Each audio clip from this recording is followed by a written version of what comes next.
নমস্কার বন্ধুরা, মনের মতো রান্নাতে সবাইকে স্বাগত জানাই। আমি আজকে আবারও একটা রেসিপি নিয়ে চলে এসেছি আপনাদের কাছে। আর আজকে আমাদের রেসিপি চানা বাদাম। তো বন্ধুরা, আমি এই চানা বাদাম রেসিপিটা কিভাবে বানালাম আপনারা প্রথম থেকে শেষ পর্যন্ত ভিডিওটা স্কিপ না করে দেখতে থাকুন। এই রেসিপিটা বিশেষত একাদশীর দিন আপনারা বানিয়ে নিতে পারবেন। খেতে কিন্তু খুবই সুন্দর হয়। চানা বাদাম বানানোর জন্য আমি এখানে 500 গ্রাম চিনেবাদাম নিয়েছি। বাদামগুলোকে আমি প্রায় 7 থেকে 8 ঘন্টা মতন ভিজিয়ে রেখেছিলাম চানা বাদামের জন্য। আর নিয়েছি আলু। এখানে আমি 3 পিস মিডিয়াম সাইজের আলু নিয়ে আলুগুলোকে এইরকম ছোট ছোট ডুমো ডুমো করে কেটে নিয়েছি। চিনেবাদামগুলোকে সেদ্ধ করে নেওয়ার জন্য আমি একটা প্রেসার কুকার নিয়েছি। এবারে চিনেবাদামগুলোকে প্রেসার কুকারের মধ্যে দিয়ে দিচ্ছি। চিনেবাদামগুলোকে আমি প্রেসার কুকারের মধ্যে দিয়ে দিয়েছি। এবারে দিয়ে দিচ্ছি পরিমাণ মতন জল। এবারে দিয়ে দিচ্ছি পরিমাণ মতন সন্দক লবণ। সন্দক লবণটা দিয়ে নিয়েছি, দিয়ে ভালো করে একবার মিশিয়ে দেবো। আর মেশানো হয়ে গেলে এবারে ঢাকনাটা বন্ধ করে দেবো। ঢাকনাটা বন্ধ করে দিয়েছি। এবারে গ্যাসের ফ্লেমটাকে মিডিয়ামে দিয়ে প্রায় 6 থেকে 7টা আমি সিটি দিয়ে নেব। চিনে বাদামগুলোকে প্রেসার কুকারের মধ্যে দিয়ে আমি 8টা সিটি দিয়ে নিয়েছি। চিনে বাদামগুলো খুব সুন্দরভাবে সেদ্ধ হয়ে গেছে। এবারে আলুটা ভেজে নেব। তার জন্য একটা কড়াই নিয়ে গরম করে নিয়েছি। তাতে দিয়ে দিচ্ছি সাদা তেল, আর দিচ্ছি কিছুটা পরিমাণে ঘি।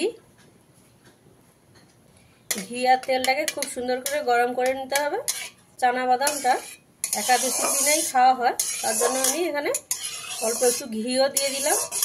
আর ঘি আর তেলটা খুব ভালোভাবে গরম হয়ে গেলে দিয়ে দিচ্ছি কেটে রাখা আলুগুলো।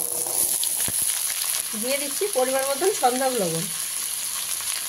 যেহেতু একাদশীর জন্য আমি এই রেসিপিটা বানাচ্ছি, তাই একাদশীতে তো রেগুলার লবণটা খাওয়া হয় না, সন্দক লবণটাই খাওয়া হয়, তাই আমি এখানে আলুটাকে সন্দক লবণ দিয়েই ভেজে নিচ্ছি। আপনারাও যখন একাদশী স্পেশাল এই রেসিপিটা বানাবেন তখন আপনারাও এইরকম সন্দক লবণ দিয়েই বানিয়ে নেবেন। দিয়ে আলুটাকে খুব ভালো করে আমি লাল লাল করে ভেজে নেব। আলুগুলোকে সুন্দর করে লাল লাল করে ভেজে নিয়েছি। এবারে আমি আলুগুলো নামিয়ে দিচ্ছি।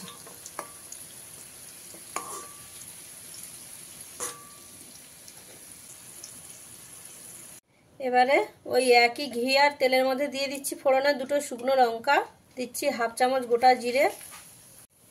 জিরে আর শুকনো লঙ্কাটাকে হালকা ভাজা ভাজা করে নিতে হবে।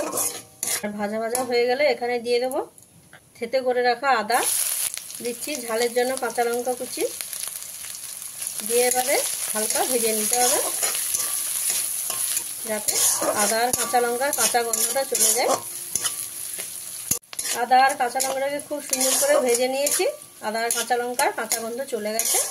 এবারে আমি এর মধ্যে এখন দিয়ে দেবো টমেটো কুচি। আমি এখানে 1 পিস টমেটো নিয়ে কুচি করে নিয়েছি।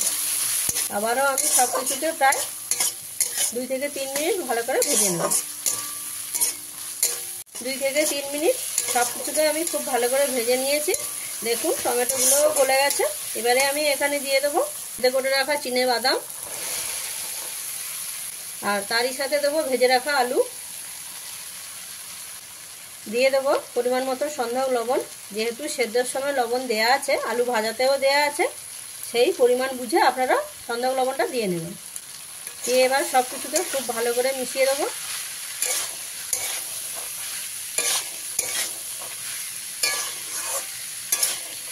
বন্ধুরা, আপনারা একাদশীর দিনে তো কেউ কেউ বাদাম ভিজিয়ে খান অথবা বাদাম ভাজা খান।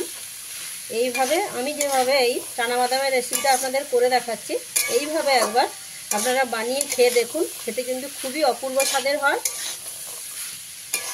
গ্যাসের ফ্লেমটাকে মিডিয়ামে রেখে 4 থেকে 5 মিনিট আমি খুব ভালো করে সব কিছু আলু বাদাম সব কিছু দিয়ে আমি ভালো করে ভেজে নেব। সব কিছুকে আমি 4 থেকে 5 মিনিট খুব ভালো করে ভেজে নিয়েছি। এবারে আমি এখানে দিয়ে দেবো ভাজা জিরের গুঁড়ো, দেবো ধনে পাতা কুচি, দিয়ে আবারও সব কিছুকে খুব ভালোভাবে মিশিয়ে দেবো।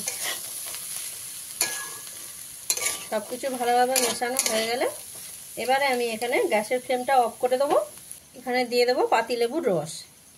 আপনারা এখানে অতি অবশ্যই পাতিলেবুর রসটা দেবেন, তাহলে কিন্তু এটা চানা বাদাম হবে। খেতে কিন্তু বন্ধুরা দুর্দান্ত স্বাদের হয়। আপনারা একাদশীর দিনে একবার হলেও একবার বানিয়ে খান। পাতিলেবুর রসটা দিয়ে খুব ভালো করে মিশিয়ে নিলেই কিন্তু আপনাদের চানা বাদাম একদম কমপ্লিট। একাদশী স্পেশাল চানা বাদাম। তাহলে বন্ধুরা আমি যেভাবে এই চানা বাদামের রেসিপিটা আপনাদের করে দেখালাম, আপনাদের অতি অবশ্যই ভালো লাগবে। আর ভালো লাগলে চ্যানেলটিকে লাইক এবং শেয়ার করে দেবেন। আর রেসিপিটা কেমন লাগলো বন্ধুরা অতি অবশ্যই আমাকে কিন্তু কমেন্টের মাধ্যমে জানাবেন। আর সাবস্ক্রাইব করে আমার পাশে থাকবেন। তাহলে বন্ধুরা আপনাদের সাথে দেখা হচ্ছে অন্য কোনো দিন অন্য কোনো একটা নতুন রেসিপির সঙ্গে।